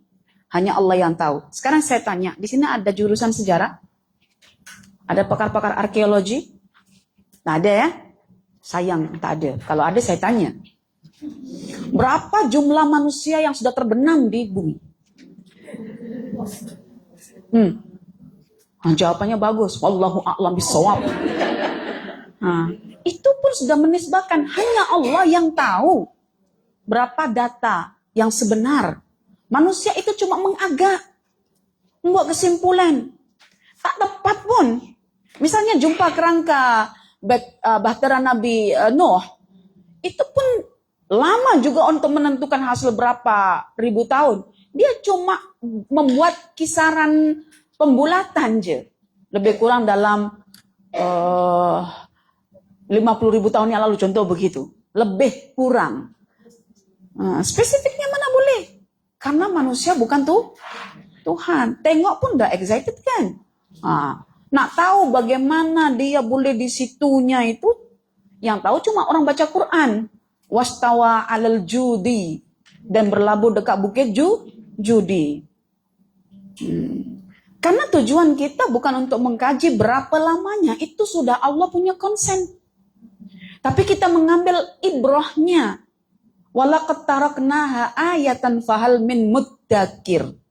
Aku tinggalkan ayat ini, kata Allah, bukti ini, untuk kamu supaya ambil peringatan, apa pelajaran, apa ibrahnya. Ibrahnya siapa yang tak mau masuk Islam, hidup bersama risalah para nabi dan rasul, maka dia akan ditenggelamkan seperti mana anak Nabi Nuh dan juga kaumnya yang lain. Oke. Ini bila tengok nanti pikiran kita bukan lagi pikiran tentang hanya sekadar daun yang gugur. Sudah tingginya berapa ya umurku ini? Dah masuk siri 6 Ustazah. Ibarat pokok dah 60 tahun tuh sudah betul-betul matang pokok itu Ustazah. Bila tengok daun gugur langsung astagfirullahaladzim. Adakah itu aku? Adakah satu di antara daun yang gugur itu aku? Di samping juga orang lain yang dalam masa yang sama juga gugur bersama aku. Kan dalam 1 menit kan berapa orang mati begitu kan ya? So dalam 1 menit berapa daun gugur kan gitu. So bila tengok daun gugur bukan lagi tengok physical gugur daun. Tetapi bila tengok itulah fakta kematian. Jadi semakin kita berumur bukan semakin awet muda. Makanya kalau kita panggil senja gila itu tanda-tanda dah. Ya, senja kan ada prasenja, ada senja gila. Prasenja 40 tahun ke atas, senja 50 tahun ke atas, senja gila 60 tahun ke atas. Dari 60 maksudnya. Daripada 61, sorry. Oke. Bila tengok benih yang kita benam, juga kita tidak lagi berpikir tentang hanya benih untuk kita tunggu manfaat dia berkembang. Tapi itulah saya yang akan dibangkitkan. Dan nanti jawaban kita dibangkitkan ada pada ayat 60. Istilahnya Allah itu kata secara tersirat, are you ready? Gitu. Kesiap tak? Itu ayat yang ke-60. Kak, esok kita pergi Terengganu Kemas-kemas ya. Dah time hari esok itu. Kak, are you ready? Ustazah, belum beli ini, belum beli itu, belum buat ini, belum buat itu. Kan aku dah kata semalam tuh. Tak cukup lagi Ustazah. Waktu yang Allah bagi itu sudah cukup bagi kita untuk masuk surga. Jadi jangan begini, ya Allah tangguhan lagi aku, panjangkan lagi umurku. Panjang tak panjang itu dah cukup bagi kita untuk dapat surga. Dah cukup dah. Kalau umurnya memang 40 diatur Allah dekat Lauhul Mahfuz, ya umur 40 itu belum masuk surga. Bukan karena panjang pendeknya umur. Oh kalau panjang umurnya baru ahli surga. Tak. Semakin panjang semakin leka. Maka diambil kisaran yang paling mudah 60 sehingga 70. Jangan berkata mungkin aku dapat 80 kot. Jangan berkata mungkin aku ikut moyangku 90 kot. Nah, semakin lama itu bukan semakin baik kita, semakin banyak potensi jahatnya. Kan kalau sehari ini, kalau kita kira, mana perbuatan baik dan buruk mana lebih banyak? Buruk. Kenapa? Karena tadi itu, 1 hari 24 jam, ingat Tuhan cuma 1 jam. Kan buruk itu. Betul tak? Habis yang 23 jam, nah itulah. Itu yang jadi ada keburukan. Oke. Jadi kegelapan. Benih pun tak tahan dalam kegelapan. Mengapa kita asyik tahan dalam kegelapan? Disuruh belajar, tak nak juga. Oke, sekarang kita tengok yang ketiga adalah kacukan antara ini dan ini. Ya, kacukan benda hidup dan ini simbolik. Ratben itu basah, benda hidup. Yabis itu benda mati. Oke. Benda yang basah dekat, kalau kita katakan hidup, ya dekat laut. Kalau kita katakan yabis mati, mungkin dekat darat. Mungkin begitu. Tetapi kalau kita tengok pada rangkaian ayat ini, ya, inilah daun, daun hidup ya, benih-benih yang tersiram oleh air sehingga mengalami kehidupan. Dan inilah daun-daun yang sudah menunjukkan tanda-tanda kematiannya. Karena itu tidak ada daun yang gugur secara normal, melainkan daun-daun yang kuning atau mungkin pokok itu sudah kekurangan air, tidak cukup menyerap air karena musim kemarau panjang, sehingga daun-daun tak cukup ya untuk menyerap air, sehingga ketika daun itu tidak ada warna hijaunya, ditempa panas matahari lagi malah semakin gugur dan tidak boleh membuat makanan sendiri ya, karena syarat pokok boleh buat makanan mesti ada zat hijau daun. Dan zat hijau daun yang kita sebut klorofil ya, dia mesti koneksinya dengan akar yang menyerap banyak air. Oke. Hidup dan mati, basah dan kering, semuanya itu ada dekat Lauhil Mahfuz. Apapun aturan Allah untuk alam semesta, apapun tindakan Allah yang akan, sedang, dan telah pun dilakukan, semua tertulis di Lauhil Mahfuz. So, Lauhil Mahfuz itu perincian ilmu Allah. Karena itu setan dari kategori jin berusaha menembus langit hanya untuk mencari rahasia ilmu Allah. Jadi kalau misalnya kita diketahui oleh setan umurnya 50, setan boleh berehat, tidak payah ganggu kita selama 49,9 hari misalnya. Tahun. Dia cukup last minute je nak pesongkan kita karena sudah tahu. Ya, tapi setan karena tak tahu umur kita berapa. Dari awal kita lahir itu, dia sudah ganggu kita. Karena dia tidak tahu. Bila setan tak tahu, jin tak tahu, kita kehilangan barang, datang ke bomoh pula. Dulu masih boleh. Tapi selepas Nabi Muhammad dilahirkan, dia tak boleh. Quran turun penutup bagi Lauhil Mahfuz untuk dicuri-curi informasinya. Dan setan tuh kalau mencuri itu, dia bersambung di bumi itu sampai ke atas. Saling menunggu informasi. Lepas dapat informasi, dia berterbangan kemana-mana manusia itu. Maka berlaku adanya kahin, tukang bomo-bomo itu daripada curian. Dan canggihnya setan nih, jin ini, dia sudah punya spot, tempat duduk lepak untuk tunggu informasi itu. Ya, kunna maqa'id, kami ini punya tempat-tempat duduk untuk menunggu. Ya, informasi itu dicuri, tapi sudah dijaga, ya, dan Allah menjaganya. Masih ada apa rajaman? Rajaman itu melalui ya turunnya najm itu bintang. Maka bintang-bintang ini kalau kita tengok dalam Quran kan fungsinya 3. Satu, petunjuk jalan. Yang kedua, penghias langit. Dan ketiga, perajam jin, setan. Tapi kalau kita tengok terma-terma film anak muda sekarang, misalnya Meteor Garden, itulah masa kita untuk berdoa kepada Tuhan kita agar dipenuhi kita punya hajat. Apalagi yang sedang bercinta. Apalagi hari-hari yang mereka raikan dengan Valentine Day ya. Mereka siap dekat taman-taman itu untuk menunggu meteor jatuh. Dan kita pun bukan main kalau diinformkan oleh saintis bahwasanya akan turun meteor-meteor dan kita hanya wow cantiknya, padahal itu setan-setan semua dirajam oleh Tuhan. Nah, itu informasi gaib sebetulnya, tapi hanya disingkap oleh Al-Quran. Iyalah, memang itu di samping untuk sistem keseimbangan juga ada manfaat juga. Iyalah kan ada manfaat juga, tetapi ianya juga mengandungi hikmah tentang perkara gaib yang kita tak tahu kalau kita tidak baca Al-Quran. Maka selain 3 itu kalau digunakan macam-macam, nah itu dah dikhawatirkan jatuh pada kesyirikan.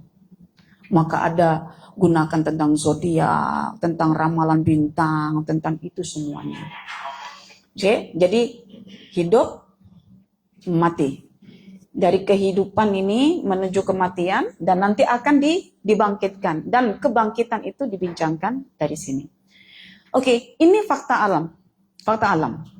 Dan kita tak tahu Lauhil Mahfuz ini catatan tuh kan sedetail itu kan, berapa jumlah pokok, berapa jumlah daunnya, jenis daunnya, lebarnya berapa, yang kecil berapa, yang gugurnya itu yang diterbangkan angin ke yang dipotong oleh majelis perbandaran,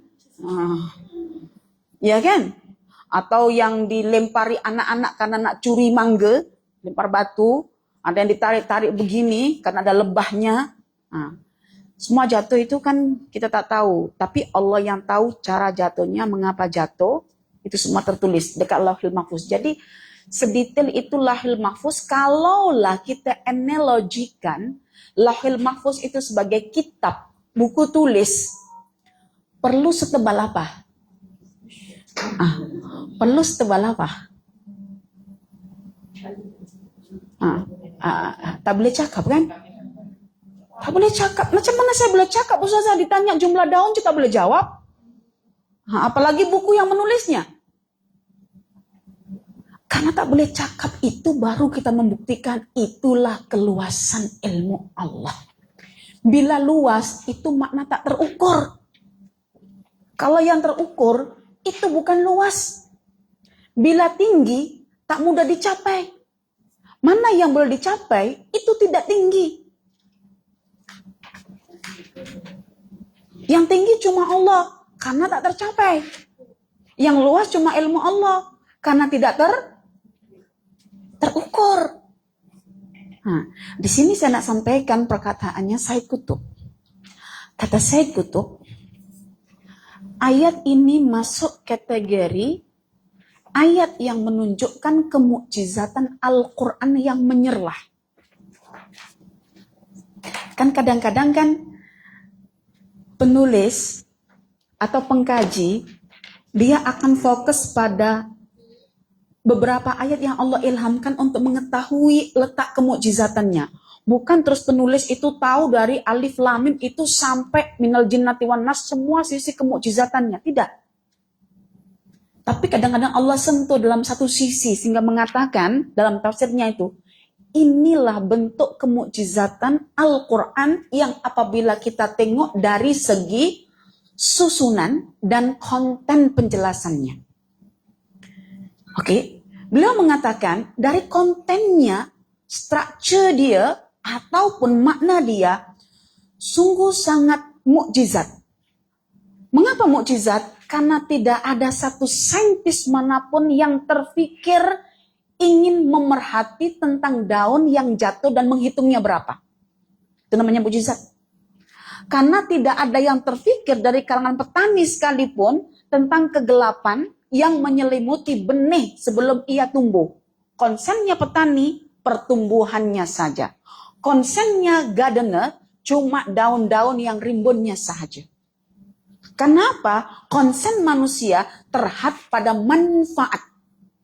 Diperhatikan tumbuhnya karena dia nak tuai hasilnya. Diperhatikan juga dedaunan karena nak dapatkan naungan ataupun buah-buahnya saja. Jadi konsen manusia cuma dari segi manfaat. Karena itu Allah menunjukkan manusia yang tak konsen itu, itulah Allah punya konsen.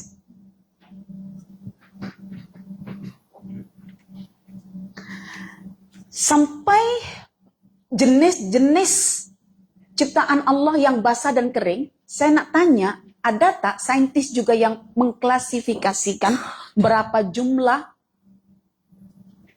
sesuatu yang kering di dunia ini? Yang kering saja. Berapa jumlahnya? Saya suruh Kak Zu masuk ke deruncit saja. Kak Zu, kira mana barang-barang kering, semuanya bagi tahu kat saya. Beratlah Ustazah. Baik Ustazah suruh saya kerja lain je Ustazah. Suruh saya tanam pokok ke, jelas Ustazah. Suruh saya tanam tabur benih ke, jelas Ustazah. Kalau nak bab kira-kira ini payah Ustazah. Nak tepikan nih yang basah nih yang kering. Itu baru satu kedai runcit. Ya, kering dan basah. Ini tak menjadi konsen manusia. Ya.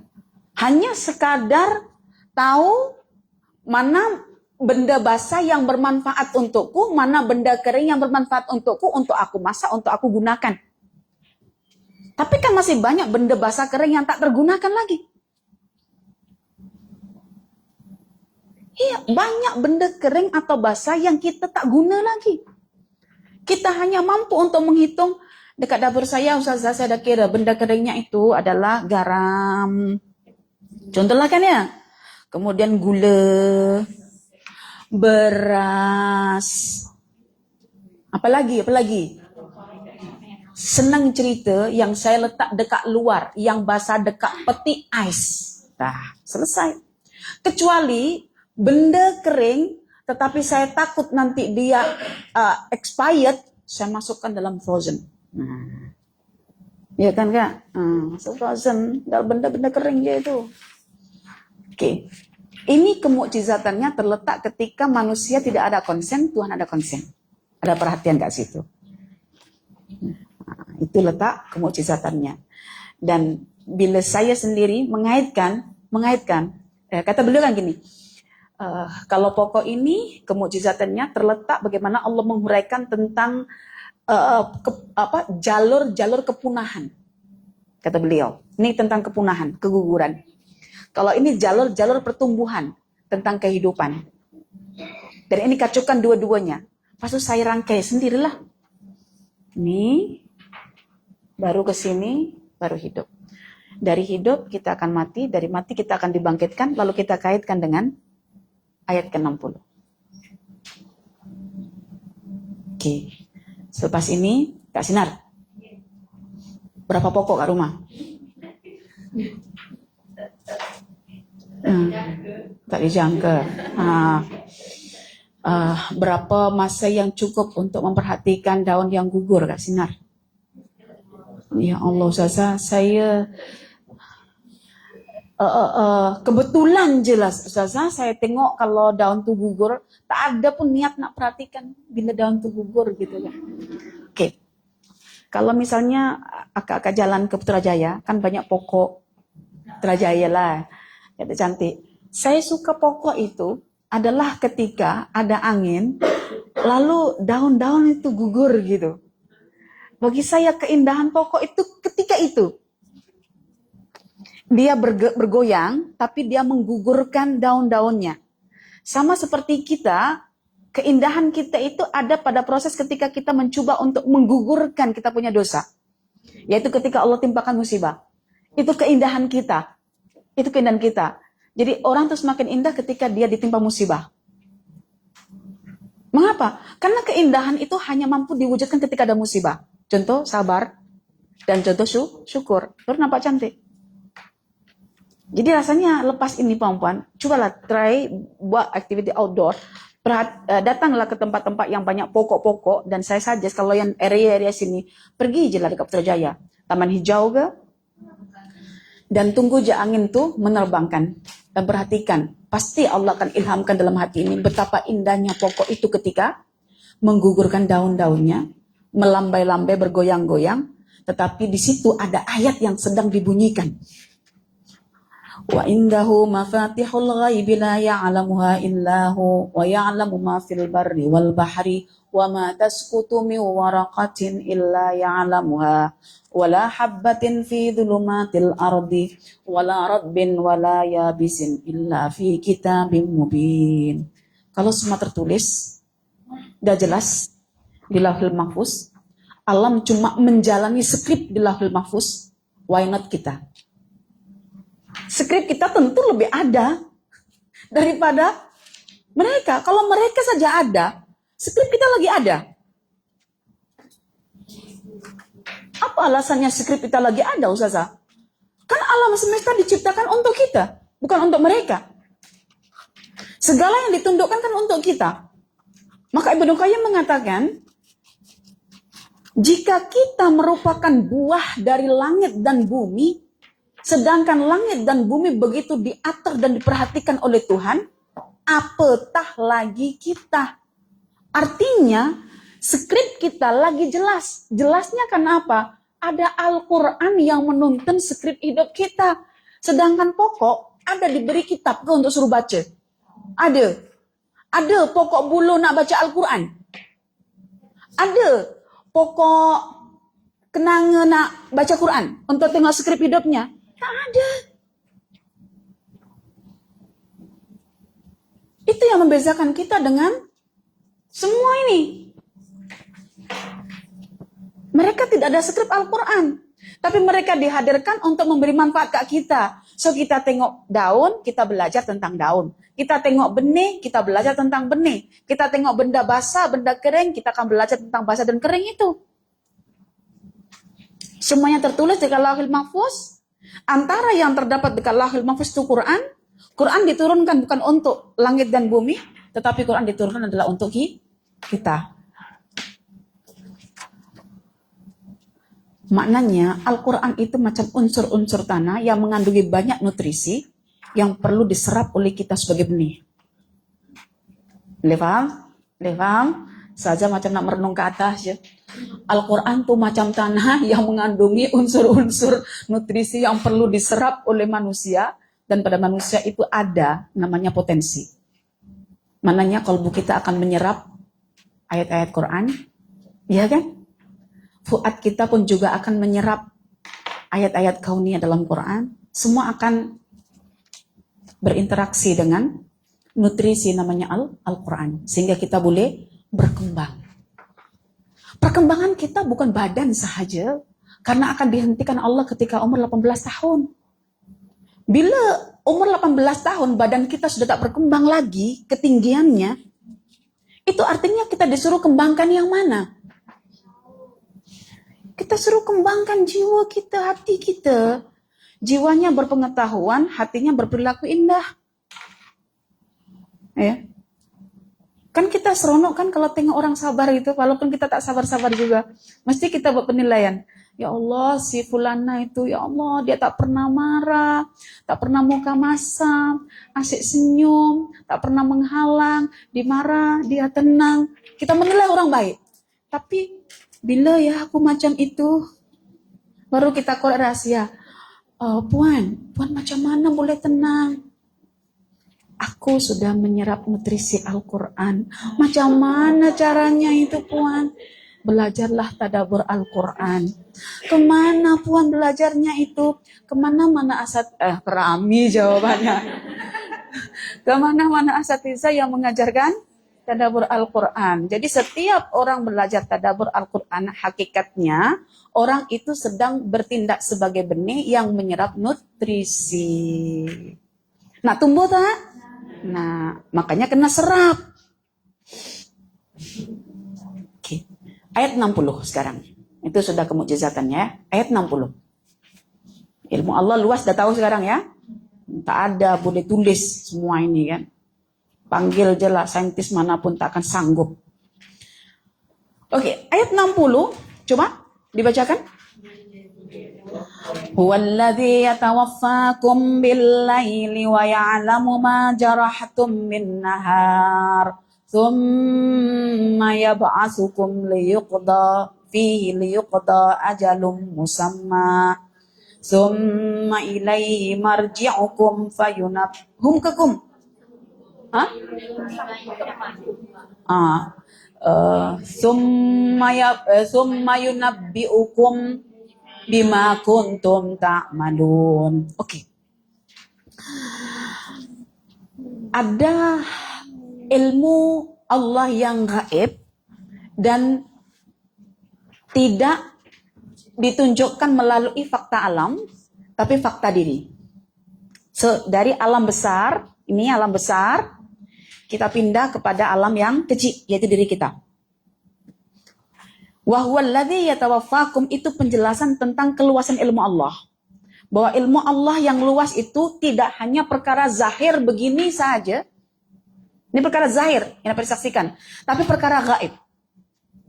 Dan perkara gaib itu adalah ketika Allah mematikan kita dalam posisi tidur kita. Oke, saya tanya. Akak tahu tak? Bila akak ngantuk nanti? Nggak tahu. Ngantuk itu sesuatu yang datang pergi tanpa dijemput atau dikehendaki. Ada banyak orang menghendaki tidur awal selepas Isya, tapi tak boleh tidur. Ada yang tak menghendaki tidur karena sedang bekerja, karena sedang belajar. Tapi ketika belajar patutnya mendengar tuh begini-begini. Misalnya, saya tahu Anda tidak menghendaki itu. Kematian juga begitu. Ia datang, tidak payah minta izin ke kita. Dan dia datang, tak boleh kita halau. Banyak orang menghalau kematian, tapi tak boleh. Seperti orang menghalau ngantuk. Maka saya biarkan puan-puan untuk mengantuk saat ini. Saya tak boleh halau, karena itu gambaran kematian. Saya pernah mengalami situasi ngantuk. Tapi keadaan tak boleh saya ngantuk. Dan kalau saya ngantuk, saya dihukum. Itu ketika saya sekolah menengah, latihan menjadi mubaligh. Berceramah gitu kan. Mata itu sudah berat, sudah tek, tek. Tapi karena sudah tak boleh tahan, karena ngantuk itu ibarat kematian yang datang, saya pun langsung tertidur tek di atas meja. Dipanggil, diketuk kepala ini, suruh menyanyi ke depan. Saya tak boleh nyanyi, suruh nyanyi kan. Katanya, menyanyi, suara macam Ella. Tahun-tahun saya dulu, tahun-tahun orang Malaysia lagi hot-hot Indonesia, penyanyi-penyanyinya. Jadi ada yang panggil, Soleha, nyanyi. Nyanyi apa? Suaramu macam Ella, serak-serak basah. Ella serak-serak basah macam saya, disuruh nyanyi pun tak boleh saya. Memang kalau sudah bab nyanyi zaman dulu itu paling susah dan paling takut disuruh nyanyi. Kalau suruh baca puisi saya boleh. Tapi tak suka puisi. Tapi bolehlah kan baca aja. Tapi kalau iyalah, apa orang nak komen? Kan baca aja. Tapi kalau nyanyi, orang sudah hafal lirik dan lagunya. Kita salah, kita false, kita kencang macam Siratal Mustaqim. Sedangkan nyanyinya itu berlenggok-lenggok macam jalan bukit. Tapi kita masuk highway. Orang pun panas telinga kan, dengar begitu. Nah, itu saya paling menghindari dan saya berusaha untuk tidak ngantuk, tapi terengantuk juga. Dan itu adalah simbolik kematian. Maka kematian tak boleh kita tahan. Mak, tunggu mak, jangan mati dulu mak. Anak engkau yang dekat US baru terbang. Kalau boleh mati esok mak ya. Gitu. Karena sudah nazak kan, kalau boleh berharap. Tapi kematian tak payah menunggu anak datang. Betul tak? Nah, itu macam ngantuk. Maka Allah mengatakan ngantuk itu ia tawaffa. Wa walladzi yatawaffakum bil laili. Dan ngantuknya tidurnya itu sudah diletak perempuan waktu malam. Jadi sekarang waktu apa? Boleh tidur? Tak boleh. Nah, Allah desain kita malam untuk tidur. Maknanya siang untuk kerja. Kerja itu penat tak penat? Nah, kalau tidur lepas penat, itu nikmat tak? Maknanya kematian itu nikmat ke tidak? Nikmat. Jangan takut. Kematian tak nikmat itu karena Anda tak merasa penat dekat dunia, maka ketakutan. Orang-orang yang berjuang sekarang itu, mereka semua kan tidak penat. Maka yang dinantikan cuma kematian, yaitu syahid. Karena kita tak penat, paling takut. Kalau boleh, panjangkan lagi umurnya.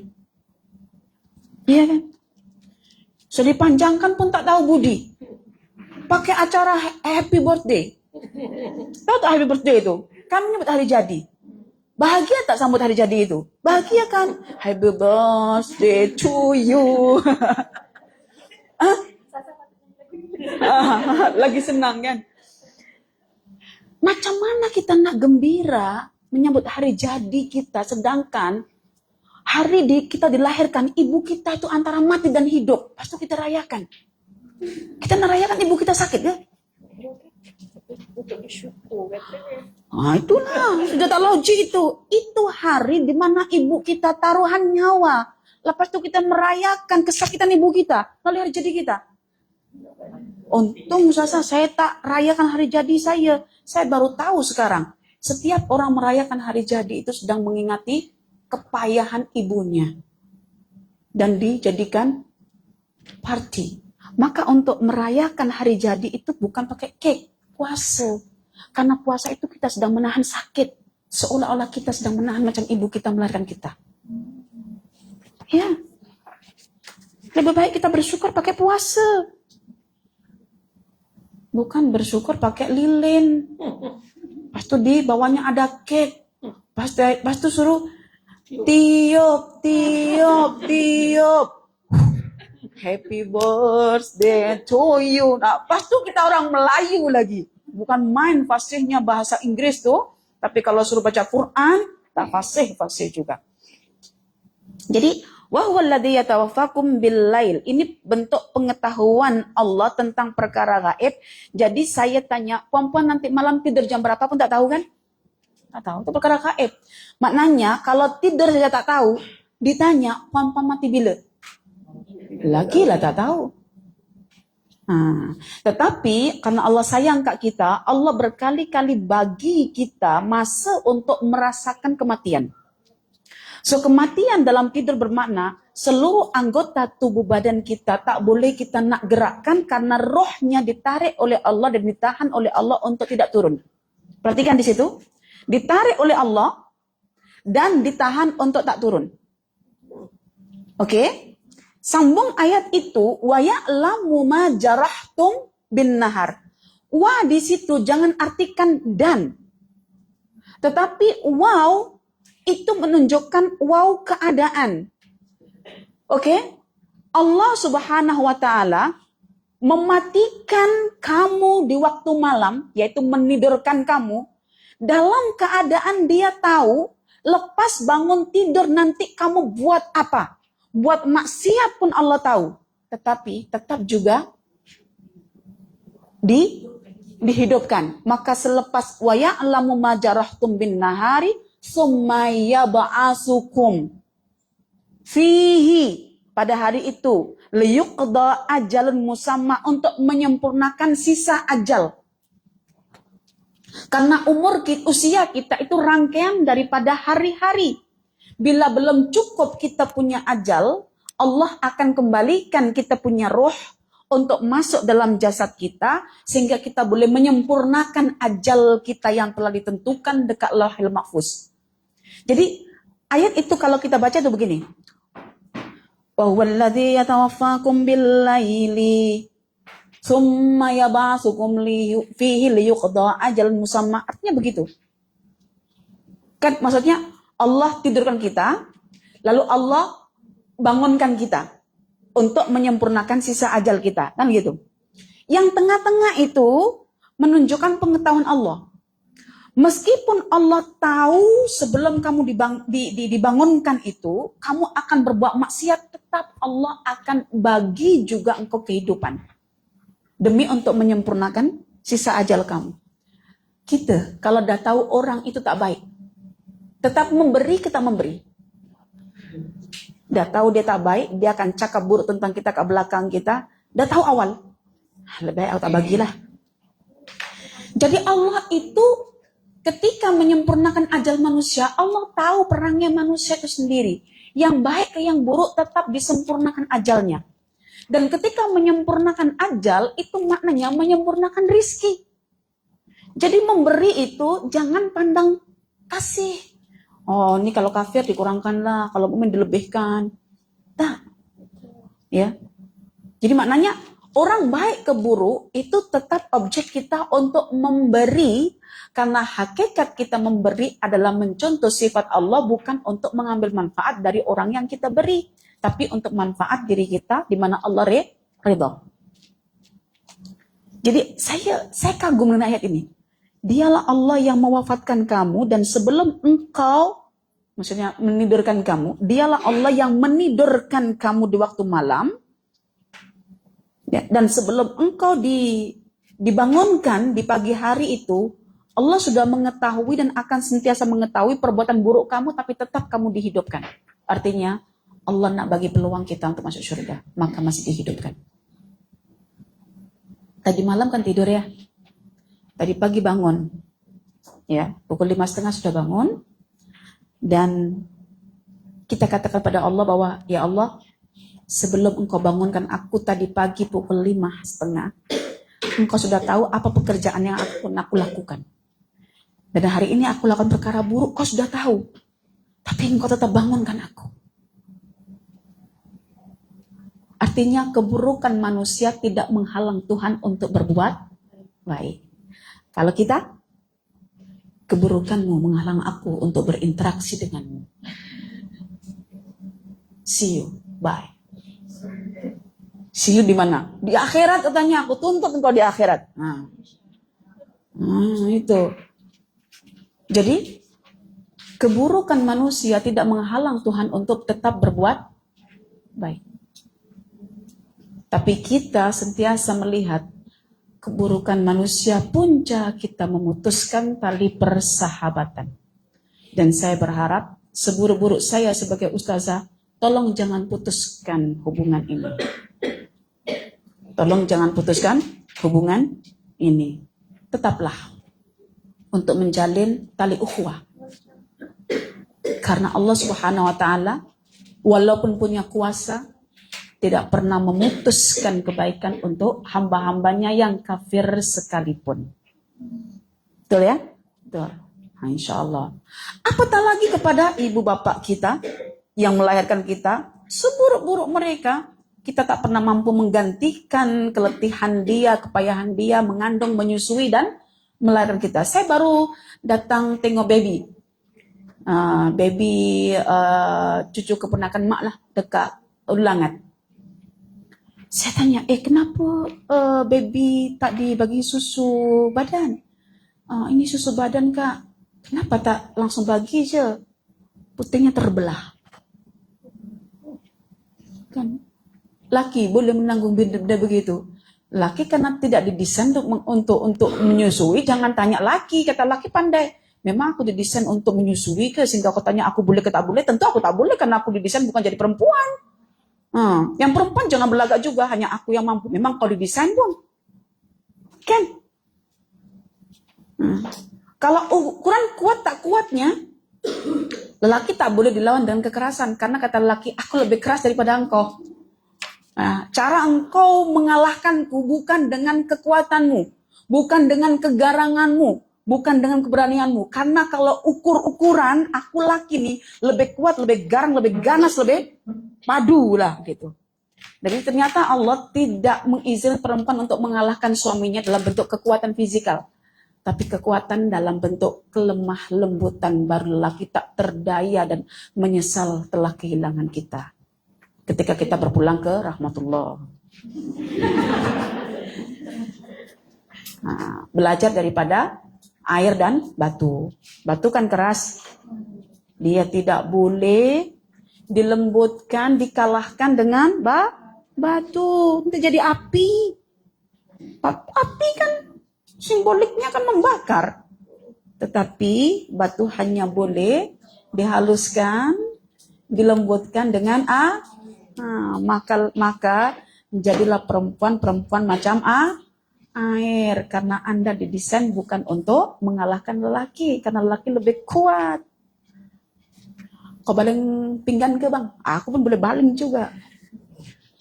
Laki, kau nak lawan aku Bukan cuma pinggan aku baling, peti ais pun boleh aku lempar ke angka. Iya, saya kalau untuk isu-isu angkat barang saya tak mau angkat. Karena saya sudah memaklumi saya perempuan. Maka saya kata, Abi angkat. Dia kan angkat karena tahu diri, memang dia didesain untuk kuat. Saya udah tahu. Nah, jadi cuma menggunakan kata-kata, Abi angkat, Abi angkat, kan lembut. Akhirnya apa dia mau? Kalau kita gini, Abi angkat. Tak tahu ke? Ini tugas engkau. Tak mau karena kita sudah mengatasi suara dia. Kalau kita kata, Abi, tolong angkat. Itu sudah gini-gini lelaki. Iya Rosma betul. Suami gitu kan saja sudah kalau boleh tuh duit dekat account dia akan dibagi semuanya. Papa, boleh tak bantu mama ini berat. Ini berat. Tapi lelaki itu paling suka untuk diadukan dengan kemanjaan. Kecuali laki-laki dan perempuan yang sama-sama sudah penat hidupnya sudah. Tapi kalau di bandar insya Allah ya biasanya ada unsur seperti itu. Oke. Semua yab'atsukum fihi liyuqda ajalan musamma. Selepas itu fayunabbi'ukum. Allah akan Allah akan mengembalikan kita. Summa ilayya marji'ukum. Allah akan kembalikan kita kepadanya. Artinya apa? Kita sudah belajar berulang-ulang kali kematian. Kita sudah belajar berulang-ulang kali tentang kematian. Kita sudah merasakan kematian berulang-ulang kali. Untuk akhirnya kita mati betulan. Bila kita mati betulan, matinya kita akan kembali kepada Allah. Bila sudah kembali kepada Allah, ini yang kita nak kata, are you ready? Hal ista'datum jami'an? Dah siap semua ke? Siap apa Ustazah? Fayunabbi'ukum bima kuntum ta'malun. Segala bentuk perbuatan kita, mulai kita balik sampai kita menghembuskan nafas terakhir, semua itu sudah tercatat. Dan catatan itu akan kita baca sendiri. So saya nak tanya, berapa panjang buku yang boleh kita hadirkan untuk menulis kehidupan kita dari kita balik? Tak tahu. Tak tahu katanya. Anda dia. Kalau maknya masih berpikir, berapa ya? Ini langsung to the point. Tak tahu. Berapa ketebalan? Oke, saya kalau bagi buku saya 500 muka surat, Risalah Qalbu misalnya ya. Nih, baca ya dalam sehari. Ya Allah, tebalnya Ustazah, bila habis? Dibagi daurah pun boleh tak seminggu sekali je Ustazah. Nak baca. Itu baru 20 ayat. Kita buat tadabbur tentang tafsir-tafsir yang ada. Seluruh perbuatan kita dalam luar, terus kita catat semuanya apa yang kita lakukan dalam setiap masa, kecuali kita tidur saja. Itu kalau dibukukan Kak Fida, berapa ketebalan muka surat? Tapi, benda itu tertulis Kak Fida. Dan Kak Fida akan baca itu. Itu tertulis perempuan. Kita kan tak pernah terfikir kan? Kenapa tak terfikir? Karena pikiran kita hanya terkait benda yang bermanfaat untuk kita. Oke sekarang, satu hari aja kita bercakap berapa? Aini, satu hari Aini cakap berapa banyak? Coba catat semua perkataan Aini itu dalam satu hari. Nah itu baru perbuatan kata-kata, qauliyah. Ini gerak berapa jam dalam sehari? 24 tolak 6 Ustazah, jadinya saya bergerak dalam kisaran 18 jam. Oke. 18 jam campur kata-kata sambil bergerak pun kata-kata iya, ya. Itu tulis. Nah, itu baru amal zahiriyah, qauliyah dan fi'liyah. Nah, itu yang dalam sini. Tengok orang, satu. Nya itu jenisnya macam mana kalau dibahasakan itu ditulis kan? Saya rasa tak ada orang terfikir kat situ untuk membayangkan katanya nanti kita akan baca buku catatan amal kita Ustazah. Amal apa saja sampai dikatakan ma yalfidhu min qaulin illa ladayya raqibun atid. Perkataan yang sia-sia baik ataupun tidak baik, semuanya itu akan tertulis. Lalu kita baca sendiri buku catatan kita. Diary kita sendiri, bukan diary yang poin-poin lagi sakit hati ditulis, bukan itu. Semua tertulis. Lalu kita baca. Perlu waktu lama ke tidak? Itu yang namanya di akhirat itu lama. Oke, buku Risalah Qalbu yang 504 surat, Anda kalau saya suruh baca, perlu berapa bulan nak baca? Nah, masih nak umur panjang lagi juga. Semakin banyak catatannya kan? Itu yang akan kita baca, dan bila kita baca tandanya, perjalanan kita di akhirat itu lebih lama daripada kita jam balik kerja. Lama, perempuan. Iya, kalau hasilnya itu, kalau buku report card ya, semua hasilnya itu elok semuanya. Kita ketawa-ketawa. Kita biar coba tengok Rizal aku nih, bukunya kan. Tapi kalau catatannya tuh buruk gitu kan. Ini orangnya begini, saya buat begini nih, begini. Aduh, bila kita belajar begini kan, astagfirullahaladzim, aku malu. Kita tak nak lagi. Nak rekodkan kata-kata kita, perasaan kita, hati kita, lisan kita, anggota tubuh badan kita buruk semata-mata. Karena akan kita baca. Dan ketika kita baca, tak ada orang yang boleh tolong. Suami kita tak boleh tolong, anak kita tak boleh tolong, kita bertanggung jawab furoda. Sendiri-sendiri, seperti orang haji furoda. Jadi sendiri jumpa Allah dekat Arafah sana. Jumpa Allah sendiri, dibagi buku sendiri, sibuk dengan hasil sendiri. Kalau anak saya tak pernah, Umi nanti ada pembagian report card ya Mi, Umi datang ya, dia pernah suruh, kenapa? Dah tahu hasilnya buruk. Hasil buruk tak payah Umi nak tengok begitu kan, cukup-cukup lulus lah Umi katanya.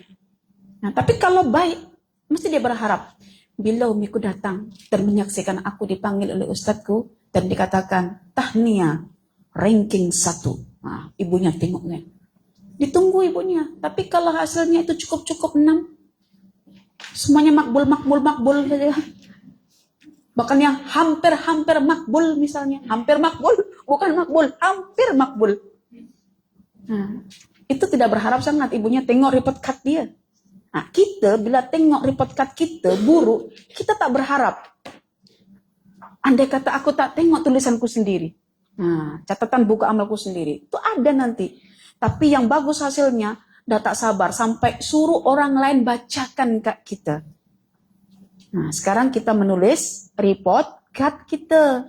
Dengan apa? Dengan ketakwaan kita, melalui sabar syukur kita tahan lisan kita daripada memperkatai orang, kita tahan hati kita daripada mengingat selain Tuhan, kita tahan jiwa kita daripada gangguan-gangguan emosi yang tidak stabil, yang boleh menghalang kita untuk berbuat baik kepada sesama manusia. Jadi pertanyaannya, puan-puan ready tak untuk diinform Tuhan tentang amal puan-puan sendiri, untuk membaca-baca sendiri, dan perlu waktu yang sangat lama, sedangkan hasilnya tidak menyenangkan. Boleh tak puan-puan saya bagi buku sekarang, buku itu buruk sangat kontennya, dan panjang betul muka suratnya, dan saya suruh, Sazana baca buku ini. Tengok tajuk je macam tak berkenan, suasa panjang lagi. Tak minat dia. Tapi Anda minat ke tak minat, kitab catatan amal Anda yang baca sendiri. Nah, jadi hidup itu kalau orientasinya adalah penilaian di akhirat, karena semua amal kita akan diinform oleh Tuhan untuk dinilai dan dibagi balasan, maka kita akan baru menghargai arti kesabaran di dunia ini. Sabar dalam menjalani lika-liku kehidupan yang sangat memenatkan, mengorbankan perasaan, tenaga, ketidakselesaan, ketidaknyamanan dalam ataupun luar, tapi semua karena mencari ridha Allah Subhanahu wa taala. Jadi intinya, jika ilmu Allah itu luas, meliputi perkara zahir dan perkara yang batin, yang gaib, maka tidak ada satupun perkara yang luput dari kehidupan kita. Dan hari kebangkitan yang diragukan oleh manusia karena begitu mustahil Allah boleh kumpul, dan dibuktikan melalui kemustahilan saintis untuk mengkaji jumlah daun yang gugur ataupun benih yang tertanam dalam kegelapan bumi maupun barang-barang yang dikira basah ataupun kering. Allahu a'lam. Itulah puan-puan, bersyukur kita punya Tuhan Allah yang ilmunya luas. Artinya kalau ilmu itu simbolik tentang kebenaran, apapun yang kita hadapi saat ini semuanya adalah benar-benar belaka. Tidak ada yang salah. Takdir kita tak pernah salah. Kita punya anak sekian ke, punya anak cuma 2 ke, punya anak cuma 1 ke, tak punya anak ke, itu semua berasal daripada ilmu Tuhan. So tidak salah. Semuanya adalah benar. Ya dek ya? Sofia betul ya? Sofia kan namanya kan? Boleh hitung daun yang gugur? Wah, dia dah lukis dah. Dah perempuan smart sangat. Oke, ada soalan puan-puan semuanya? Tak ada soalan? Semua merenung sendiri-sendiri kan? Nak membayangkan catatan amalnya sendiri, boleh baca ke tidak? Nah, tengok ini, ada yang bagi ke Ustazah Comel nih. Siapa nih? Anak kecil itu sangat baik, mudah memaafkan. Karena itu kalau masuk sekolah, jangan dikorek luka lama. Pakai teori-teori psikologi. Apakah engkau telah memaafkan ibu kamu?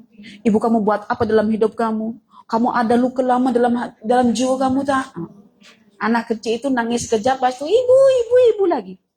Karena itu ibu itu kalau tengok anak salah bagaimanapun dia berusaha untuk membenarkan anaknya.